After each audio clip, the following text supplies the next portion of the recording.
안녕하세요. 시장을 배우는 시간, 매경학교 입학하신 여러분 환영합니다. 매일경제TV 머니클래스의 김현서입니다. 안녕하세요. 여러분의 머니 멘토, 머니클래스의 김기은입니다. 이 단순한 뉴스, 그 너머 돈이 흐르는 원리, 시장이 움직이는 배경, 그리고 내 자산을 키워가는 지혜를 함께 나눕니다. 투자 어렵다고만 느껴지셨나요? 머니클래스와 함께라면 다릅니다. 네, 실전 투자에 꼭 필요한 지식부터 인사이트 쉽게 공부해 보겠습니다.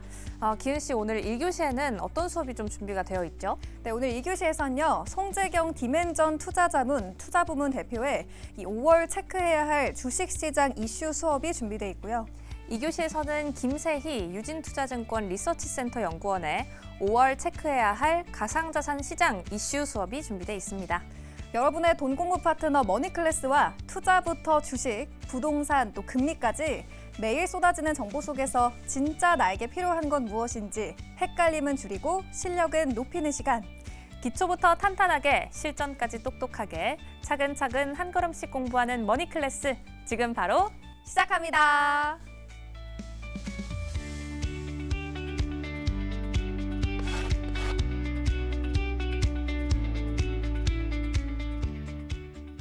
네, 머니클래스 바로 출발해 보도록 하겠습니다. 오늘의 선생님은요, 송재경 디멘전 투자자문 투자부문 대표와 함께 시장 전략에 대한 해법 찾아보도록 하겠습니다.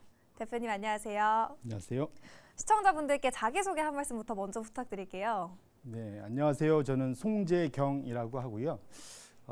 이제 올해가 지금 그 직장 생활 30년 차인 직장인입니다. 30년이요? 네.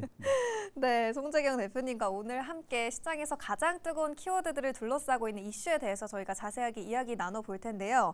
우선 첫 번째 질문으로 최근에 좀 시장을 짓눌렀던 큰 요인 중에 하나죠. 지정학적인 리스크, 이란과 미국 간의 이 전쟁 이슈에 대해서 좀 이야기를 나눠볼 텐데요. 최근 이란 전쟁이 발발한 이후에 지금 에너지에 대한 에너지 안보 위기에 대한 문제, 그리고 식품 문제, 식량에 대한 문제도 부각이 되고 있고 경제 성장 둔화에 대한 전망까지 더해지면서 이 3중 쇼크가 발생한다라는 전망이 좀 들려오고 있습니다. 최근에 유엔 개발 계획 쪽에서도 지금 회의에서 에너지 가격도 오르고 식료품 쪽의 가격도 오르고 경기 둔화까지 맞물릴 거다라면서 최대 무려 3천만 명이 넘는 이 인원이 지금 빈곤에 빠질 위험이 있다라고 경고성 메시지를 남기기도 했는데, 지금 전쟁으로 인해서 주식시장은 저희가 매일 보고 있긴 한데 지금 세계적으로 경제 상황은 좀 어떻게 돌아가고 있는지가 궁금해요. 이 부분은 좀 어떻게 짚어볼까요? 일단 말씀 주신 대로 상당히 좀 걱정스러운 상황인 것만은 맞다. 네. 이게 뭐 해가 갈수록 좀 나아져야 되는데 그렇죠. 예, 상황이 점점 뭐랄까요? 이게 보면은 이제 국가들 간에 서로 이렇게 지금 아웅다웅하는 걸 넘어서 티격태격도 넘어갔고 이제는 이씨이씨하는 뭐 이런 상황이 네. 된 것 같습니다. 그러니까 결국은 이것 자체가 이전에는 서로 뭔가 부족하면 나누고 또 안 싸우고 도와주고 하려고 했다면 적어도 겉으로는, 지금은 아예 대놓고 이제 본인의 자국의 이제 이익을 찾기 위해서 서로 경쟁이 너무 치열해졌는데요. 맞아요. 그것이 결국은 최근에 나타난 지금 이란과 미국 간의 그러니까 미국 이스라엘 대 이란의 중동 전쟁으로 결국 이제 화약고가 터진 거다 보셔야 될 것 같은데, 이것이 이제 아까 말씀드린 에너지는 우리가 뭐 쉽게들 얘기합니다. 이제 석유가 거기서 전 세계 한 20%가 빠져나오니까 거기가 네. 막히다 보니까 전 세계가 지금 온통 난립니다. 그런데 왜 갑자기 식량 위기까지 나왔느냐, 잘 아실지 모르겠지만 전 세계 2만원 인구가 먹고 살게 된 가장 큰 것은 네. 값싼 질소 비료를 개발해냈기 때문에 그렇거든요. 이게 이제 2차 세계대전 전후 지나고 그 시점, 그러니까 1900년대 초반에 그것이 질소 비료란 것이 만들어지면서부터 값싼 비료를 미리 소위 그 씨앗을 심기 전에 뿌리면 수확량이 배가가 되잖아요. 그렇죠. 그러다 보니까 원래는 이전에는 뭐 한 6년 하고 나면 7년째는 쉬고 뭐 이런 식으로 했었다면 지금은 1년에 뭐 2번까지 날씨만 좋으면 이 가능한 상황이 된 것이 이게 다 비료 때문이다 보셔야 될 것 같은데, 전 세계 비료 생산국이 다 이게 미국하고 안 친해요. 1등이 러시아고요. 네. 한 30%, 35%. 2등이 카타르입니다. 그 다음에 3등이 사우디예요. 이 다 들어보면 러시아, 카타르, 사우디 다 들어보면 이 나라에서 가장 많이 나오는 게 뭐냐면 소위 말하는 천연가스 최대 생산국들이거든요. 통상 이 질소비료의 원료인 우레아라는 것이 대부분 어디서 나오냐면 부산물로 나오거든요. 그냥 그러니까 천연가스 생산할 때 그 옆에서 그냥 빠져나오는 거다 이렇게 보시면 될 것 같아요. 그러다 보니까 이건 딱히 무슨 큰 노력이 든다기보다는 천연가스만 생산하면 거기서 다 나온다. 문제는 근데 지금 전 세계 35%는 러시아, 별로 안 친하죠. 근데 지금 그 카타르 30%, 그 다음에 그 사우디 한 7, 8%, 그러니까 전 세계 거의 대부분을 그러네요. 여기서 네. 하는데 러시아에서는 얼마 전에 또 하필이면 우크라이나하고의 전쟁 때문에 우크라이나에서 그 러시아의 최대 비료 생산하는 그 러시아 전체의 10%를 생산하는 소위 그 비료 공장을 때렸습니다. 드론으로 하필이면 2월 말쯤에. 네. 그리고 그 다음에 지금 2월 말에 중동 전쟁이 발생되면서 호르무즈 막히고 카타르랑 사우디에서 나와야 될 이 비료가 안 나온 거죠. 문제는 타이밍이 아주 안 좋은 것이 북반구 우리나라 포함해서 그러니까 중동부터 우측으로 쫙 가보면 가장 큰 땅덩어리가 인도죠. 그렇죠? 네네네. 인도 그렇고 그다음에 뭐 우리나라인데 그 옆으로 쭉 가면 북반구의 대표적인 농업 국가가 사실은 미국입니다. 이것이 보통 한 4월경부터 그 소위 재배가 되는 씨앗을 뿌려야 되는데 그러려면 한 달 전부터는 비료를 미리 깔아줘야 되거든요. 네, 그렇죠. 근데 지금 비료를 돈이 비싸서가 이슈가 아니라 구할 수가 없는 거예요. 나오지를 않으니까. 그러면 이것이 다 어떤 영향을 미치느냐? 전 세계 수확량에 영향을 미치고 네. 가격을 끌어올리면 아까 말씀한 3천만 명이 되는 사람들은 대부분 다 못 사는 나라잖아요. 아프리카나 동남아나 이런 쪽에 못 사는 뭐 방글라데시니 뭐 이런 못 사는 나라들이기 때문에 이들한테 돌아가야 될 그러한 좀 값싼 그러한 그 식료품의 원료들이 결국은 식품의 원재료들이 갈 수가 없는 상황이 되기 때문에 그런 상황 자체가 이번 그러니까 나비 효과처럼 중동 전쟁이 불러올 올해의 그 소위 농산물 가격의 급등과 부족 현상 이런 것들이 결국 아까 말씀했던 그 소위 식량 부족, 네네. 기아 상황 이런 걸로 연결될 수밖에 없는 상당히 걱정스러운 상황인 것만은 네. 분명하다 이렇게 보셔야 될 것 같아요. 지금 중동 전쟁 여파로 또 비용이 증가하면서 이 국제 통화 기금에서도 발표할 이 세계 전망 보고서에서도 지금 성장률이 하향 조정이 될 거다라는 전망이 나오고 있는 상황인데요. 최근에 글로벌 IB 쪽, 뱅크 오브 아메리카 쪽에서도 글로벌 성장률 전망치를 기존 3.5%에서 3.1%까지 하향 조정하기도 했고요. 오히려 인플레이션 전망은 더 올려잡기도 했습니다. 지금 시장에서 경기 침체 속에 오히려 물가는 오르는 이 스태그플레이션에 대한 이 리스크가 잠재돼 있는 우려가 큰 상황인데 통화 정책도 지금 금리 인상에 대한 이야기까지 나오고 있는 상황이잖아요. 통화 정책이 좀 긴축 방향으로 움직일 거라고 보세요? 말씀 주신 대로 적어도 지금 상황 자체는 네. 지금 긴축으로 갈 수밖에 없는 상황이 열려 있다. 가장 큰 이유는 코로나 때 전 세계가 다 활짝 놀라서 네. 선진국이라고 하는 G7의 중앙은행들 중심으로 돈을 어마어마하게 풀었죠. 그렇죠. 미국, 유럽 다 난리도 아니었습니다. 문제는 이제 그렇게 하다 보니까 돈이 이제 차고 넘쳐서 주식시장은 되게 좋았는데 우리가 2022년에 물가와의 전쟁이 전 세계에서 벌어졌었습니다. 1차적으로 그 때문에 전 세계가 금리 올리면서 물가를 잡느라고 안간힘을 썼는데 1차 어느 정도 잡힌 것 같긴 하지만 미국 중심으로 놓고 보면 물가가 여전히 높아요. 네. 그렇죠? 이게 2%가 대부분 어느 나라든 뭐 기본적인 목표인데 중앙은행에 지금 대략적으로 사실은 지금 내려와도 2% 후반대 뭐 지난달 같은 경우는 한 3% 넘어가는 그렇죠. 이런 식으로 상당히 지금 거기에 지금 중동 전쟁 때문에 유가까지 올라가다 보니까 그래서 지금 물가가 올라가는 상황이다. 근데 아까 말씀 주신 대로 이것이 이제 스태그플레이션이라는 얘기가 나오는데 네. 그걸 알려면 앞에 인플레이션과 디플레이션 알아야 됩니다. 인플레이션이란 것은 물가가 계속 전보다 더 올라가는 거. 네. 이전에는 내가 10,000원 주고 살 수 있던 게 다음 달에 보니까 11,000원 줘야 되네. 그 다음 달 봤더니 12,000원 줘야 되네. 이게 이제 인플레이션입니다. 그다음에 디플레이션은 이게 좋아 보이긴 하지만 내가 10,000원 주던 게 9,000원, 8,000원 물가 가격이 떨어지는 거예요. 근데 이 얘기는 사람들이 웬만해 갖고는 지갑을 안 연다는 얘기를 보셔야 됩니다. 사실은 디플레이션이 정말 위험한 거. 인플레이션과 디플레이션 둘 중에 하나를 고르라면 인플레이션을 고르는 게 낫습니다.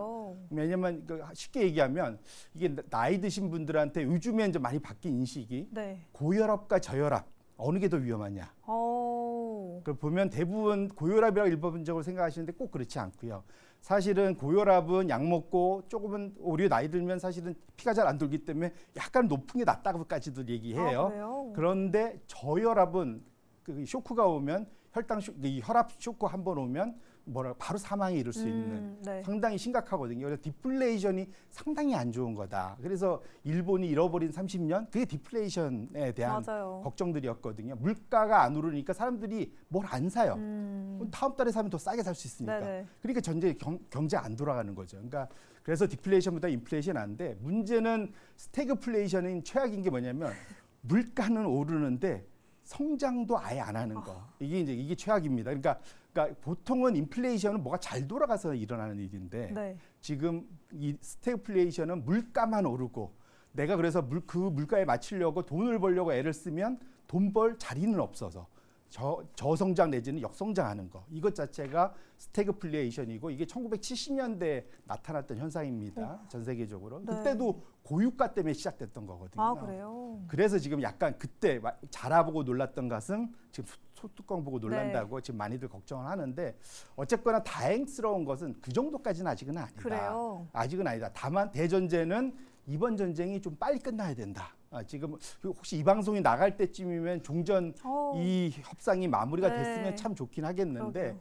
어쨌거나 이것 자체가 다들 걱정하는 게 이것이 통상 이제 한 달 하고 지금 2주가 넘어서 6주차 뭐 들어가 있는데 이것이 뭐 사실은 석 달, 넉 달 가버리면 정말로 스태그플레이션을 걱정할 수준까지 갈 수 있겠습니다. 그래서 그것만 아니라면 적어도 이제 한 2달 이내로만 이 전쟁이 마무리만 돼준다면 네. 그러면 그래도 아주 전 세계적인 경제 체력은 상대적으로 스태그플레이션까지 가지 않을 가능성은 네. 여전히 많이 남아 있다. 그래서 그렇기 때문에도 양쪽에 전 세계 사람들이 한 마음 한 뜻으로 제발 종전되라라고 하는 네. 상황도 그것 때문이다 이렇게 보셔야 될 것 같아요. 네, 지금 말씀해주신 것처럼 지금 종전이 되면 참 좋을 텐데 전쟁이 끝난다고 하더라도 이런 경제에 대한 타격은 어느 정도는 당분간 지속이 될 거다라는 그런 전망들이 나오고 있기도 하죠. 이런 전망이 나오는데도 불구하고 이 각국 정부와 중앙은행들의 대응 여력은 제한적이다라는 평가가 나오고 있는 상황입니다.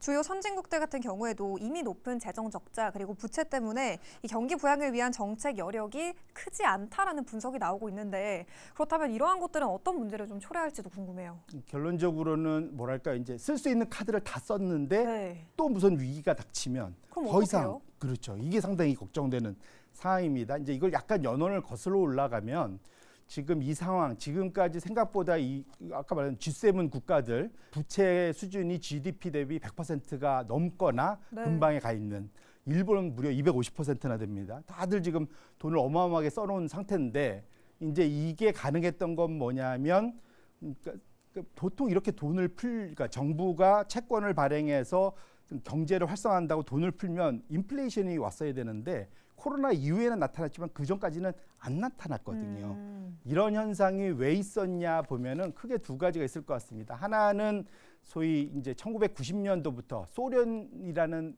혹시 아실 분이 러시아의 전 네네네, 체제입니다. 그렇죠. 소비에트 연방. 이제 우리가 아는 무슨 탄으로 끝나는 나라들, 우크라이나 포함해서 탄으로 네. 끝나는 나라들이 다 소비에트 연방이었습니다. 근데 이들이 다 지금 러시아가 그 소비에트 연방이 망하면서 그때부터 전 세계에 뭐가 주어졌냐면 전쟁을 안 하니까 군비를 감축할 수 있어요. 그러니까 전쟁하려고 사실은 탱크 만든다고 사람들이 먹고 살기가 좋아지는 건 아니잖아요. 네. 비행기 만든다고. 이제 이런 돈들을 줄이고 이 소위 경제 소비에 쓸 수 있게 되다 보니까 사람들이 경제가 훨씬 좋아졌어요. 이거를 보통 우리가 평화 배당금이라고 보통 표현하거든요. 그래서 평화 배당금의 시대가 1990년대부터 첫 번째 열렸었다. 그 다음에 두 번째 큰 변화가 2000년도에 어떤 일이 있었냐면 전 세계 사실 그 이후로도 혹시라도 이제 그 경제가 과열돼서 인플레이션 오는 거 아니냐 할 때 여기에 물가를 근본적으로 낮출 수 있는 거대한 생산 기지가 들어왔습니다. 중국이죠. 중국이 WTO 네. 체제에 가입하게 되면서 90년대 후반에 전 세계가 상당히 부채를 늘려가는 와중에도 상당히 값싸게 중국으로부터 생산품을 가져올 수 있었기 때문에 네. 낮은 물가를 유지할 수 있었거든요. 근데 지금 요즘 어때요? 보면은 이게 중국이 너무 컸다고 미국이 자꾸 견제하다 보니까 맞아요. 이제 전반적으로 이게 경제 블록화라고 하죠. 이제 끼리끼리 놀게 되는 거죠. 야, 중국 편에 붙을 거야, 우리 편에 붙을 거야. 막 이렇게 나누면 네. 나누다 보면 그 전에는 전 세계를 보여서 제일 싼 걸 갖고 오던 시대가 끝나고 비싸도 그 우리끼리 안에서 사야 되는 일이 벌어지죠. 이것만으로도 물가가 올라갈 수밖에 없는 상황이다. 그러니까 이전에 비해서 평화 배당금도 전쟁 일어나 보니까 평화 배당금도 사라지고 오히려 군사비가 더 많이 들어가는 상황이 됐고 여기에 소위 경제 블록화하면서 상당히 비효율적인 그런 비싼 물건들을 써야 되는 상황이 벌어지는 이 두 가지가 결합되다 보는데 여기에 그 사이에 펑펑 많이 썼던 정부들의 부채까지 네. 결합되면 상당히 좀 어려운 상황이 나타날 수 있는 환경이 만들어진 것만은 분명하다 이렇게 보셔야 될 것 같습니다. 이제 좀 다른 키워드로 넘어가 보도록 할게요. AI 쪽에 대해서 한번 짚어보도록 하겠습니다. 시장을 좀 짓눌렀던 여러 가지 요인 중에 또 하나가 뭐였냐면 AI 쪽에 대한 수익성 우려, 이 너무 큰 투자 지출에 대한 우려가 시장을 좀 짓누르기도 했습니다. 지금 글로벌 5대 빅테크 기업들, 아마존부터 구글, 메타, 그리고 오라클까지 마이크로소프트도 포함이 돼 있죠. 빅테크 기업들이 올해 AI 인프라에 쏟을 지출이, 투자 지출이 6,600에서 6,900억 달러, 하나로는 무려 993조 원까지 달할 수 있다라는 전망이 나오고 있는 상황입니다.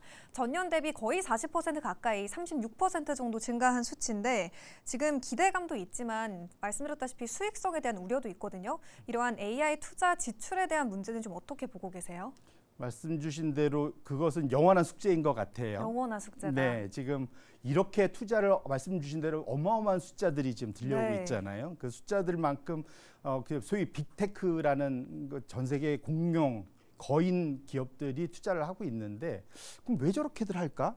그 원래 그들은 돈을 사실은 잘 벌기로 소문난가? 그러니까요. 짠돌이들처럼 투자는 적게 하고 마진은 되게 높은 대표적으로 대동강물 팔아먹은 봉이 김선달처럼 그렇게 장사하던 게 빅테크들이고 그래서 네. 이제 높은 너희는 명품주야 비싸게 사도 돼 이렇게 했는데 지금은 그게 완전히 무색해져 버렸습니다. 맞아요. 지금 웬만한 오일 소위 빅 오일이라고 그러죠.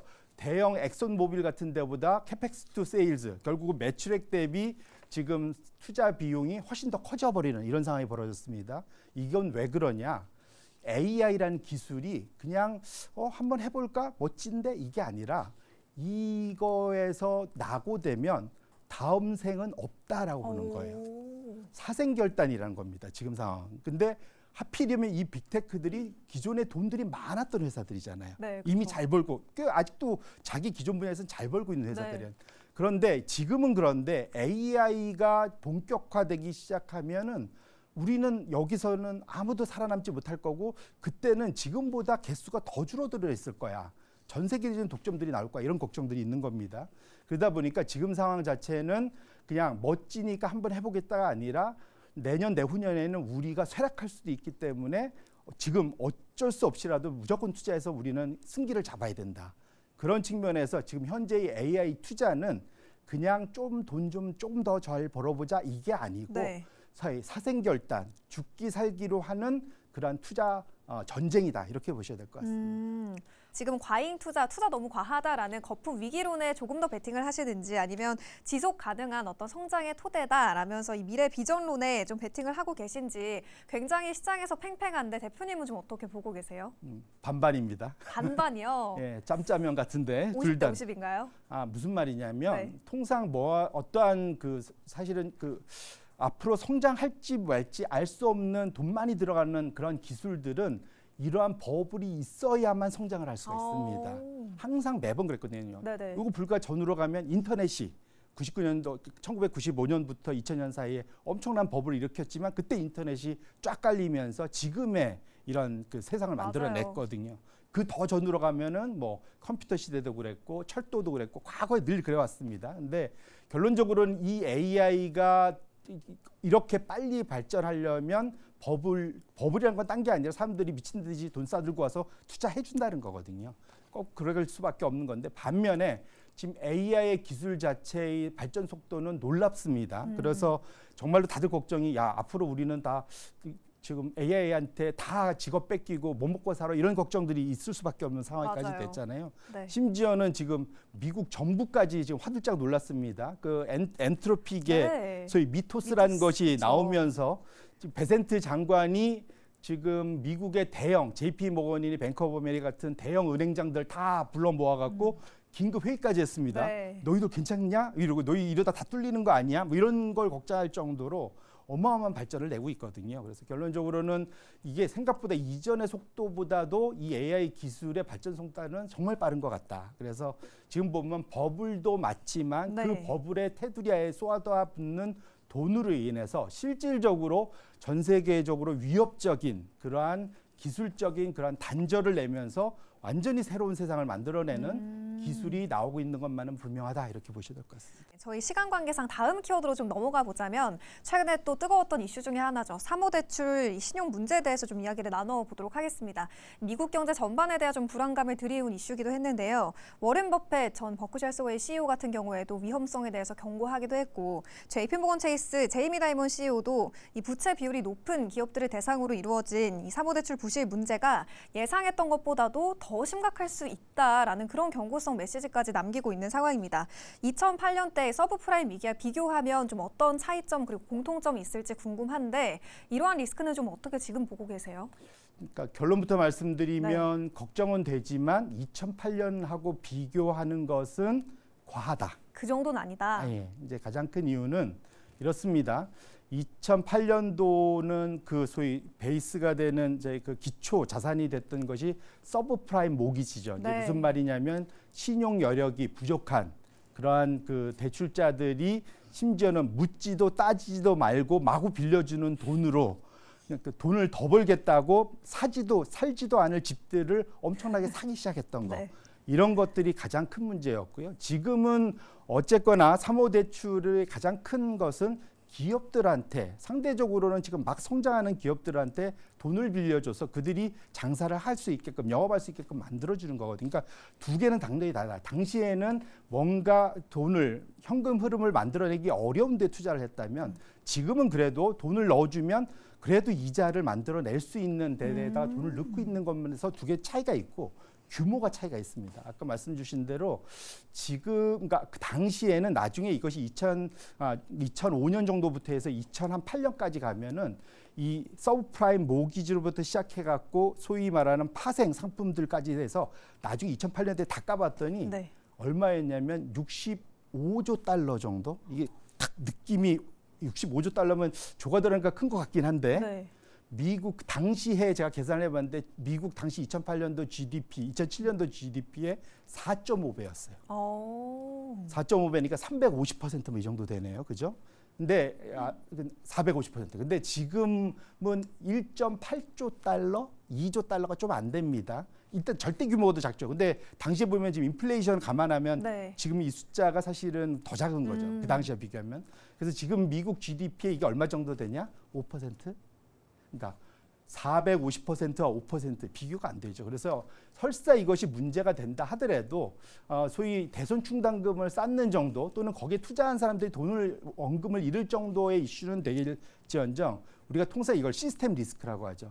막 온 그냥 금융 시스템이 다 망가지는 당시에는 거기까지 갔었는데 왜냐하면 상위 15개, 13개 상위 그 JP 모건부터 해서 13개 기업 중에 12군데가 파산 지경이었어요. 12군데나요? 예. 그러니까 하나 빠고 다 망할 뻔했어요. 그 JP 모건 정도가 아마 살았을 겁니다. 그래서 다들 그 문 걸어 잠고 당시에는 절대 그 소위 돈 찾아가지 말라고 서로 거의 미국 당시의 재무장관이 팔목 비틀어 갖고 네. 못하게 했거든요. 그럴 정도였는데 지금은 그 정도 정도는 상황은 아니다. 그래서 너무 걱정하지 말자 이렇게 그래요. 말씀드립니다. 오, 너무 걱정할 필요는 없다라는 의견까지 함께 주셨습니다. 사실 이외에도 많은 것들이 궁금했는데 대표님 시간 관계상 여기서 좀 마무리를 해봐야 될 것 같아요. 저희 다음 시간 송재경 대표님과 다음 시간에 만날 시간을 또 기약하면서 저희는 여기서 이만 물러가도록 하겠습니다. 다음 수업 시간도 많이 기대해 주시기 바랍니다. 그럼 저희는 다음 수업 시간에 더 탄탄한 전략과 함께 돌아오도록 할게요. 오늘 말씀 고맙습니다, 선생님.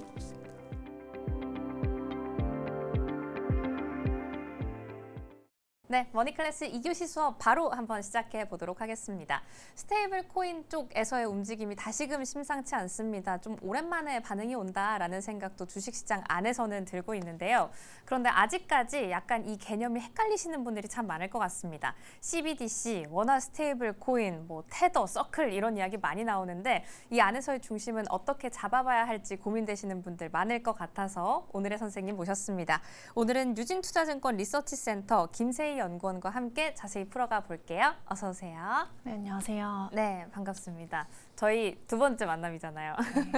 그래서 저는 너무너무 익숙하지만 네. 또 채널을 이렇게 돌리다가 저희 방송을 보시는 시청자분들께 간단하게만 자기소개 한번 부탁드릴게요. 네, 안녕하십니까. 저는 이제 유진투자증권에서 코스닥 벤처팀에서 이제 크립토 섹터를 담당하고 있는 김세희라고 합니다. 오늘 수업 주제 그럼 한번 바로 열어보도록 할게요. 칠판 통해서 오늘 주제 만나보겠습니다. 5월 체크해야 할 가상자산 이슈인데요. 일단 한 가지 짚고 넘어갈 건 속보라던가 이렇게 그날그날 쏟아지는 소식들이 많기 때문에 녹화일은 4월 15일이 기준이다라는 점 체크를 해보시면 좋을 것 같습니다. 오늘 관련해서 어떤 이야기를 좀 풀어가 주실지 한마디로 좀 정리해 주신다면 어떤 문장이 나올까요?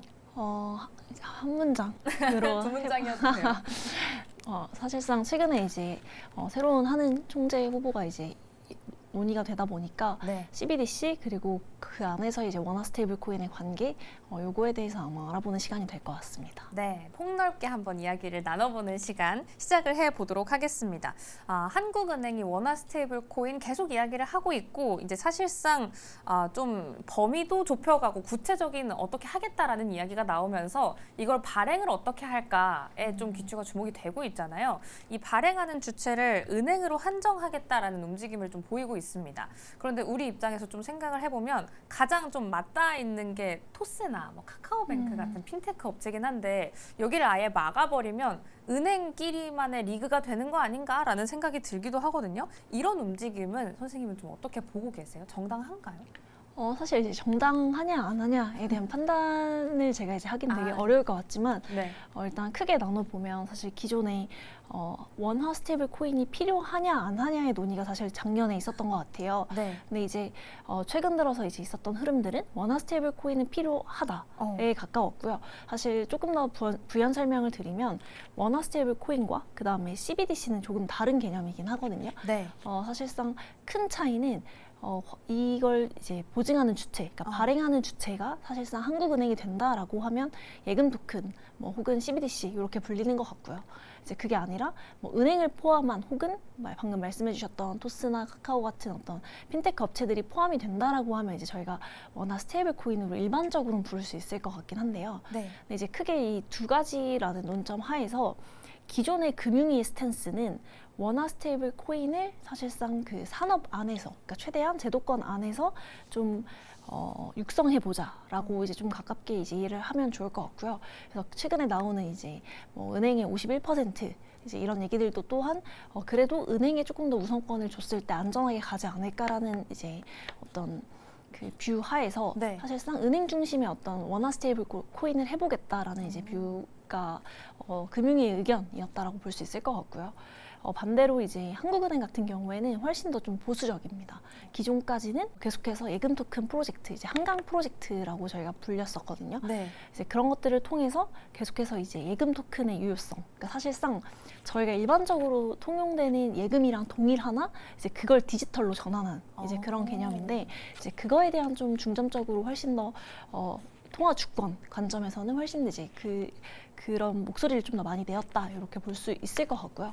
그래서 이제 그 두 가지 하에서 궁극적으로 최근에 이제 나오는 이야기들은 특정 민간 사업자들이 못하게 한다라기보다는 최소한 CBDC와 그다음 원화 스테이블 코인을 구분하자. 요게 조금 더 가깝다라고 볼 수 있을 것 같습니다. 말씀해 주신 것처럼 쉽게 말하면 은행 지분을 과반 정도로 확보를 하겠다라는 건데 이건 그럼 안정성을 높이는 것에 조금 더 초점을 맞추고 있는 거죠. 정부라는 주체가. 근데 좀 보다 보면 그렇게 엄격하게 할 필요가 있는 건가라는 생각을 하시는 분들도 있을 것 같아요. 이런 51% 룰이 안정성을 더 가져다 줄까요? 아니면은 이걸 가로막는 족쇄 역할을 하는 영향이 조금 더 클까요? 어떻게 보세요? 저는 사실상 후자에 조금 더 이제 치중된 의견을 가지고 있는데요. 이제 그 이유는 사실 이제 특히 달러 같은 경우에는 이제 이미 민간 스테이블 코인이 훨씬 활성화가 된 단계인데 이제 어떤 나라에서도 아무래도 은행권의 51%의 네. 어떤 이 룰 자체가 없기도 하고요. 그리고 어. 사실상 훨씬 더 적은 비중이어도 이걸 강제하는 케이스가 없기 때문에 이제 과연 한국만 뭔가 어떤 은행의 특정 지분 이상을 가져가게 하겠다라는 이 취지가 오히려 반대로 글로벌 시장에서 한국을 좀 더 고립시킬 수 있는 거 아닌가라는 좀 의견에 저도 동의를 하는 편인 것 같고요. 네. 이제 뭐 51% 같은 경우에는 저희가 이제 일반적인 증권이나 뭐 여러 가지들 이제 투자계약 증권에서도 비슷하게 나왔던 것들인데 훨씬 더 안정성에 이제 아무래도 중점을 둔 조치다 이렇게 이제 해석이 되고 있습니다. 네, 그럼 다음 질문으로 한번 넘어가 볼게요. 가상자산 안에서 질문을 한번 이어가 보려고 하는데요. 지난 2월에 있었던 비트코인 오지급 사태라던가 아니면은 코인 시장이 워낙에 변동성을 좀 급하게 보이다 보니까 이 시스템적 허점을 좀 제한하기 위해서 한국은행이 서킷 브레이커를 이야기를 하기도 하잖아요. 그런데 이게 진짜로 실제로 작동이 가능한지도 궁금한 게 주식 시장은 뭐 우리끼리 하는 거니까 잠깐 멈추는 게 소강 상태에 들어드는 걸 좀 도와줄 수는 있지만 코인은 24시간 열려 있기도 하고 우리만 하는 게 아니다 보니까 이게 진짜 실효성이 있는지 궁금합니다. 어떻게 보세요? 아마 방금 말씀해주신 것처럼 아마 설계에 대한 문제점이 아마 분명히 이제 얘기가 될 것 같긴 한데요. 일단은 저도 이제 뭐 빗썸 오지금 사태라던가 아니면 일부 이제 어떤 특정 굉장히 그 특이한 가격에 체결되는 것들을 막기 위해서는 어느 정도 서킷 브레이크 같은 제도가 필요하다라고 보는 입장이고요. 실제로 바이낸스 같은 경우에도 아마 곧 이제 시행되는 걸로 알고 있는데 이제 이런 경우에는 굉장히 특수한 가격에 체결되는 것들을 일부 막는 건데 이제 한국의 주식 시장을 생각했을 때처럼 아예 시장 자체를 막아버린다라고 해버리면 아무래도 이제 지금 가상자산 사업자 같은 경우에는 KRX처럼 이제 공동의 어떤 이제 관리자가 없기 때문에 아마 그런 경우에는 오히려 문제가 좀 혼란될 수도 있겠다. 그래서 과연 이걸 어떻게 설계할 수 있느냐에 대한 아마 문제가 좀 남아 있을 것 같다. 이렇게 보고 있습니다. 이거를 진짜 설계를 할 수 있는지, 그럼 그걸 어떻게 설계할 건지를 맞습니다. 어떤 언급이 나오는지 저희는 계속해서 공부를 해가면서 따라가 볼 필요가 있을 것 같습니다. 원화 스테이블 코인을 만약에 올린다면 어떤 블록체인에 올릴지도 고민이 되는 것 같습니다. 뭐 일각에서는 개방성 그리고 보안을 한 번에 잡는 하이브리드라고 하죠. 퍼블릭 허가형이 대안으로 좀 꼽히고 있는데 이게 기존에 있었던 이더리움, 솔라나 같은 이 퍼블릭 블록체인과 비교해서 어떤 게 좀 다른지를 비교해 주시면 좋을 것 같아요. 아마 그러면 이제 질문 자체가 전제 자체는 프라이빗이 아닌 퍼블릭 체인에 올려야 한다 이제 논의부터 시작이 되는 것 같은데요. 네. 원래 기존에 왜 한국에서도 한동안 토큰 증권 이런 얘기들이 많았었는데 이제 그때는 이제 완전한 퍼블릭은 아니었고요. 이제 프라이빗 체인이라고 해서 사실상 이제 독자적인 체인을 이제 만드는 방향으로 갔었는데 이 경우의 문제점은 이제 글로벌 시장과의 정합성이 하나도 맞지 않는다라는 게 있습니다. 그래서 사실상 이제 원화 스테이블 코인을 그럼 왜 하는가에 대한 또 질문이랑 이제 엉킬 수가 있기 때문에 그래서 이제 퍼블릭에 대한 논의들이 굉장히 많이 나오고 있는데 그랬을 때 특히나 이제 은행 중심으로 열어준다라고 했을 때 금융기관 입장에서는 그 거래 내역을 모든 사람들이 보는 거에 대해서 원하지 않거든요. 네. 그렇기 때문에 이 노드라고 하는데 이 참여자들을 좀 한정시킬 수 있는 체인에 대한 선호도가 전 높은 걸로 알고 있습니다. 네, 그래서 예를 들어서 뭐 아발란체라던가 캔톤 같이 이제 사실 어떤 뭐 월스트리트나 뭐 금융기관에서 보통 많이 쓰는 것들은 금융기관의 어떤 금융기관만 참여를 하게 시킨다던가 뭐 혹은 일부 참여자를 제한시킬 수 있는 방향의 어떤 이제 제한된 퍼블릭 블록체인을 좀 선호하는 경우들도 있는 것 같고요. 그게 아니라면 만약에 이제 민간에 열어준다라고 했을 때는 뭐 예를 들면 카카오 같은 경우에는 자체 블록체인을 또 보유한 경험이 있기 때문에 그걸 아마 활용하는 방식으로 갈 확률이 되게 높고요. 최근에는 뭐 네이버랑 뭐 두나무 이렇게 해서 이제 합병하는 얘기들이 많이 나왔었는데 그렇게 되면 이제 사실상 독자적인 체인을 만든다던가 최근에 아마 토스도 독자적인 레이어 1 체인을 만든다라는 뉴스가 확인되진 않았지만 나왔던 이제 사실이 있는데요. 이제 그런 경우도 실질적으로 아마 이제 그렇게 되면 독자적인 길을 가겠다라는 것들이고요. 근데 만약 은행인 경우에는 퍼블릭으로 갈지조차도 사실상 명확하지 않지만 퍼블릭으로 간다라고 하면 제가 생각했을 때는 아무래도 확장성에 대한 것들보다는 오히려 얼마나 그 보안 혹은 안정성 이런 부분에 좀 특화된 체인들을 좀 선별하지 않을까 이렇게 생각을 하고 있습니다. 안정성, 보안 또 요즘 굉장히 중요하잖아요. 그만큼 이게 단어나 키워드 자체는 익숙하고 단순하지만 이게 진짜 실생활에서 활용이 되려면 넘어야 하는 문턱이 진짜 정말 많은 것 같습니다. 그래서 계속 공부가 좀 필요한 것 같기도 하고요. 앞서서 이 작년에는 스테이블 코인을 그래서 해야 되냐라는 논의가 좀 활발했다라고 말씀을 해주셔서요. 그렇다면 우리 입장에서 그 질문을 가져왔을 때 먼저 생각해 볼 수 있는 건 그래서 우리 일상생활이 어떻게 바뀌냐인 것 같아요. 그 질문을 한번 드려볼게요. 만약에 한국은행의 구상대로 스테이블 코인이 좀 안착을 하게 된다면 일반 투자자들이 거래소에서 코인을 사고 팔았던 기존의 체제와는 뭐가 좀 다르게 될까요? 저희는 좀 피부로 뭐를 제일 먼저 그리고 또는 뭐를 제일 많이 체감을 좀 할 수가 있게 될까요?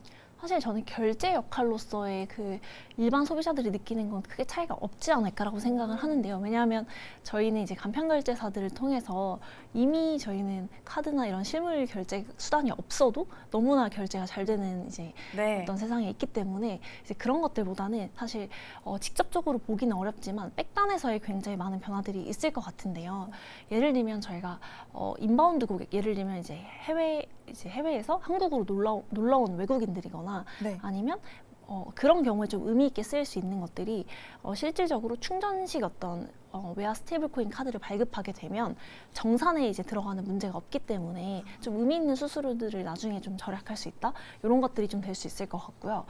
특히나 이제 소비자 외국인들이 많이 왔을 때 이제 쓰는 뭐 저희가 흔히 말하는 올리브영이나 뭐 아니면 이제 그렇게 리테일 분야들 같은 경우에는 사실 좀 체감이 클 것 같은데, 그거 외에는 스테이블 코인 같은 경우에 이제 정산이 결제와 단일화된 것들이어서 이게 실시간 지급인데 이미 사람들이 자는 시간 동안 어떤 정산들이 이루어지다 보니까 실제 체감은 느끼지 않을 것 같고요. 그 정산이 굉장히 좀 오래 걸린다고 느끼는 해외 결제라던가 뭐 그런 것들에서 좀 의미를 크게 느끼지 않을까가 일단 첫 번째 생각이고요. 두 번째로는 지금은 이제 원화 스테이블 코인이 없기 때문에 저희가 거래소에서 이제 테더라고 하는 이제 외화 스테이블 코인을 사용하게 되는데, 이제 그랬을 때 사실상 외화가 똑같이 유출이 되는 거여서 이제 그런 경우에 어떻게 보면 통화 주권 이야기들을 많이 하시는데, 통화 주권으로서의 어떤 원화 가격에 대한 방어를 좀 할 수 있다. 그럼 다음 질문으로 한번 넘어가 볼게요. 저희가 좀 많이 들어봤을 법한 가상자산에 대한 이야기입니다. 초보 투자자분들은 비트코인, 이더리움, 솔라나 이런 것들을 모두 합쳐서 그냥 비슷비슷한 코인이 아닌가라고 생각을 하거든요. 조금 부끄럽게도 저도 살짝 그런 생각을 가지고 있고요. 그런데 이게 좀 많이 다르다고 합니다. 이 세 개를 좀 나눠서 생각을 해보면 이 셋이 가지고 있는 인프라적인 목적지라던가 차별점에는 무엇이 좀 있을까요?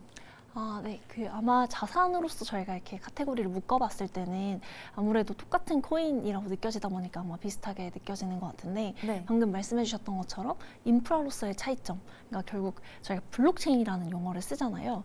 그 카테고리 하에서 보면 각각 다 다른 블록체인이거든요. 예를 들면 크게 바라보면 블록체인 같은 경우에 저희가 아마 들어보신 것 중에 블록체인의 트릴레마라고 삼각형으로 해서 보안성과 확장성과 그다음에 맞습니다. 그 이제 속도, 요거 세 개를 이제 동시에 달성하기가 어렵다라는 이제 그런 난제가 있는데요. 그런 것처럼 비트코인 같은 경우에는 압도적으로 보안에 가장 큰 중점을 둔 블록체인이기 때문에 사실상 스마트 컨트랙트 기능이 없습니다. 그래서 예를 들면 저희가 막 결제를 한다던가 아니면 그 위에 여러 가지 기능들을 통해서 막 여러 가지 구현들을 하는 프로덕트들이 많잖아요. 이제 그런 게 좀 사실상 어렵고, 비트코인은 거래에 적합한 수단은 전혀 아니고요. 자산으로서 사실상 활용이 많이 되고 있고, 그래서 디지털 금이라는 아마 칭호가 붙은 것 같고요. 반대로 이제 이더리움을 포함한 모든 대부분의 코인들은 사실상 스마트 컨트랙트가 있기 때문에 사실 똑같은 블록체인입니다. 다만 본인들이 어떤 문제를 해결할 거다라는 어떤 그 문제의식이 다 다른 코인들이다라고 생각해 주시면 좋을 것 같아요. 사실상 그 뭐 디테일한 기술들은 다 뭐 다르게 쓰였다라고 하는데요. 실질적으로 예를 들면 우리는 확장성을 압도적으로 개선하겠다라고 이제 나온 이더리움 같은 경우에는 이제 그 확장성을 달성하기 위해서 쓰는 기술이나 혹은 어떤 그 안에 설계가 조금 다 다르게 되어 있는 것들이고요. 예를 들어 솔라나 같은 경우에는 압도적인 체결 속도, 이제 이걸 달성하기 위해서 또 쓰는 용어들이 다 다릅니다. 그래서 결국은 어떤 문제를 해결할 거냐, 예를 들면 뭐 아까 잠깐 말씀드렸던 것처럼 우리는 금융을 타겟하겠다라고 하면 또 실질적으로 일부는 또 제한된 노드들이 필요하기 때문에 그런 식으로 다 같은 이제 블록체인이긴 하지만 문제를 해결하고자 하는 지점이 좀 다르다 이렇게 이해해 주시면 좋을 것 같습니다. 목적지가 다르다라고 좀 이해를 해보면 좋을 것 같아요. 이렇게 세 가지 정리 한번 하고 넘어가 보도록 하겠습니다. 제가 기다리던 CBDC 이야기가 나왔습니다. 촬영일 기준으로 앞서 오프닝에서 4월 15일 녹화다라고 말씀을 드렸던 게 오늘 장중에 속보로 나왔던 소식이 있잖아요. 신현송 한국은행 총재 후보자가 CBDC와 원화 스테이블 코인에 대해서 이 둘이 같이 가게 될 거다라는 이야기를 내놨는데 앞서 처음에 잠깐 간략하게 짚어주셨어요. 둘 다 가상자산인 건 맞지만 발행 주체가 좀 다르다. CBDC 쪽은 정부가 주체고 그리고 스테이블 코인 쪽은 민간이 주체다라고 짚어주셨는데 사실 이 뉴스를 만약에 아무것도 모른다라는 전제하에 딱 접하면 가상자산이고 주체만 다른 건데 이 둘이 대체 어떻게 같이 가겠다는 건가 라는 생각이 들 것 같아요. 이 뉴스 선생님은 어떻게 보셨는지 그리고 이 둘이 진짜 같이 갈 수 있을까? 또 궁금해요. 일단 제가 생각했을 때는 저는 같이 갈 수밖에 없다라는 이제 어떤 의견을 가지고 있는데요. 네. 왜냐하면 이제 최근에 이제 신후보라고 해도 되나요? 네. 이제 이전의 어떤 이제 연구 결과나 그다음에 어떤 활동들을 보면 그 BIS와 그다음에 예금 토큰, 그다음에 CBDC에 대해서 굉장히 어떤 그 실험이나 혹은 논문들을 굉장히 작성에 참여를 많이 하셨던 분이기 때문에 많은 분들이 이제 새롭게 오실 때 그럼 CBDC 위주로 재편이 되는 거 아닐까라고 이제 많이 어떤 예측하는 기사나 혹은 의견들이 좀 많았던 것 같습니다. 네, 사실상 CBDC는 저희가 기존에 하고 있는 어떤 이 모든 중앙은행의 어떤 일들을 디지털로 옮긴 거라고 이해를 해주시면 됩니다. 사실 그거는 지금처럼 똑같이 있어야 한다라고 저도 생각을 하고 있고요. 네. 반대로 원화 스테이블 코인은 저희가 외화 스테이블 코인을 이렇게나 많이 쓰고 분기 기준으로 53조 원에 가깝게 이제 사실상 계속해서 그 해외 거래소로 나가는데 이제 이런 거에 좀 대항해서 하나의 이제 좀 더 원화를 방어할 수 있는 수단으로서 이제 민간 스테이블 코인에 대한 어떤 것들을 열어준다라고 하면 쓰임새는 분명히 달라지거든요. 사실상 실생활에는 CBDC, 그다음 원화 스테이블은 다 쓸 수 있긴 하지만 궁극적으로 그 역할이나 예를 들면 뭐 한국은행을 포함한 일반 은행들은 CBDC와 예금 토큰에 관여가 될 것 같고 네. 그게 아니라 실질적으로 저희가 결제를 진행해주는 회사들, 예를 들면 피지나 뭐 혹은 결제사들 이런 회사들 같은 경우에는 사실 스테이블 코인 관련된 어떤 것들을 통해서 계속해서 이제 빌딩해 나가야 되는 역할들이 다르기 때문에 사실상 저는 아예 다른 범주로서 사실 같이 갈 수밖에 없다 이렇게 생각은 하고 있습니다. 결국에는 영향을 끼치는, 그러니까 관리하는 범주를 달리해서 둘이 같이 갈 수밖에 없는 구조다라고 한번 정리를 해보겠습니다. 그럼 조금 더 이 실생활 안에 있는 저희한테 친숙한 기업들도 블록체인 그리고 가상자산을 도입하고 있어서 이 부분도 한번 질문을 드리고 싶은데요. 비자나 마스터카드, 뭐 국제 송금망까지도 요즘은 블록체인 기술을 적극적으로 좀 도입을 하고 있잖아요. 기억하기로는 미장에서 이 지니어스 법안, 스테이블 코인 이런 이야기가 나올 때 오히려 전통적인 금융주들은 좀 밀렸던 것 같거든요. 근데 요즘은 그런 종목들, 그런 기업들이 우리도 블록체인 도입한다라는 이야기가 좀 속속들이 나오고 있다 보니까 좀 궁금해지는 건 이 기술이 진짜 좋아서 도입을 하겠다라고 하는 건지 밀려날 수 없다. 우리가 밀려날 바에는 우리가 그거까지 한다라는 건 건지도 궁금하고요. 만약에 이게 진짜 잘 안착을 해서 같이 가게 된다면 이 기업단 안에서는 어떤 생태계가 좀 변화하게 될지도 궁금해요. 저는 이제 방금 말씀해 주셨던 그 두 가지 의견 중에서 전 둘 다이지 않을까라는 생각을 했었는데요. 네. 일단 첫 번째로는 처음에 이제 어떤 이런 얘기들이 나왔을 때 서클이나 스트라이프 같은 기업들의 어떤 이제 좀 선방이 있을 때 그 비자나 마스터카드들의 주가가 떨어졌던 이유는 아무래도 새롭게 레이어 1들을 출시하는 뭐 일반 기업들, 뭐 예를 들어서 그게 솔라나나 뭐 이더리움이나 뭐 캔톤이나 이런 회사들이 될 수도 있지만 반대로 최근에는 구글 클라우드나 아니면 뭐 스트라이프나 그 다음에 혹은 서클에서도 이제 그 체인을 내고 있거든요. 네. 근데 그렇게 되면 기존의 비자와 마스터카드가 가지고 있던 점유율들을 가지고 올 수 있는 거 아닐까에 대한 좀 그런 밸류 때문, 그 어떤 밸류에이션에 대한 문제들 때문에 저는 이제 좀 하락했다라고 보는데 이것들을 도입하는 이유는 실질적으로 결국은 특히나 이제 비자와 마스터카드는 해외 결제를 저희가 한다라고 하면 무조건 저희는 네. 이제 사실상 다 알고 있잖아요. 근데 맞아요.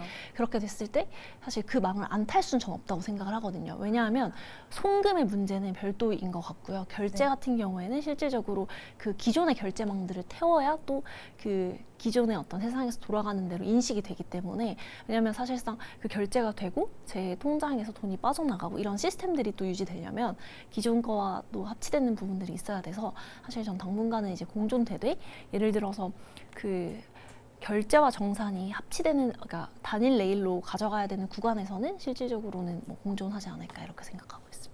이렇게 기업단 안에서도 결국에는 공존한 채로 이 흐름을 이어가지 않을까라고 한번 결론을 내보도록 하겠습니다. 앞서서 이 세 가지 삼각형 저희가 얘기를 했었잖아요. 트릴레마를 해결하기 위해서 이 세 가지 삼각형이 어디가 좀 찌그러지거나 하지 않게 잘 유지를 한 채로 가져가야 하는데 탈중앙화, 보안성, 확장성 이런 것들을 좀 동시에 잡아줘야 합니다. 그렇기 때문에 좀 생각이 많아지고 고민이 깊어지는 거고요. 지금 우리나라는 그걸 좀 밸런스가 잘 맞게 가져가고 있다라고 보시는지 궁금해요. 앞서서 그 하나만 좀 정정을 하면 네. 그 트릴레마의 삼각형 이제 라고 하는 게 이 세 개를 다 달성할 수 없다가 전제이거든요. 그래서 이제 이걸 균형 있게 가져간다라는 것들을 모두가 추구를 하지만 네. 사실상 예를 들면 극단적으로 속도를 개선하게 되면 막 이제 보안성이 이제 뚫리게 된다던가 이런 문제들이 아직까지는 극복할 수 없는 문제로 남아 있긴 합니다. 그래서 사실상 어떤 도메인이냐 이런 것들에 따라서 조금씩 이제 선택과 선택하는 범주들이 좀 달라지는 것들이거든요. 그래서 예를 들어서 뭐 특히 금융이라는 도메인 하에서는 이제 확장성을 좀 제한하는 한이 있더라도 보안과 그 다음에 속도에 대한 것들을 많이 높이려고 하는 어떤 그 블록체인에 대한 밸류를 높게 쳐줄 것 같고요. 네. 그래서 사실 그런 이제 논의 하에서 그러면 이제 한국은 어떤 식으로 설계가 되어야 하는가에 대한 논의를 이제 앞으로 해 나가야 되는 전 차례라고 생각하고 있습니다. 그러면 선생님의 의견도 궁금해요. 어떤 식으로 설계가 되어야 우리나라의 가장 유효한 흐름으로 좀 이어나갈 수 있을까요? 네. 저는 이제 개인적인 생각이긴 하지만 특히 이제 물론 증권이라는 범주 안에서 관리 감독을 하기 위함도 이해는 되는데 네. 그랬을 때 이제 사실상 완전 프라이빗 체인, 그러니까 저희가 하이퍼 레저라고 하거든요.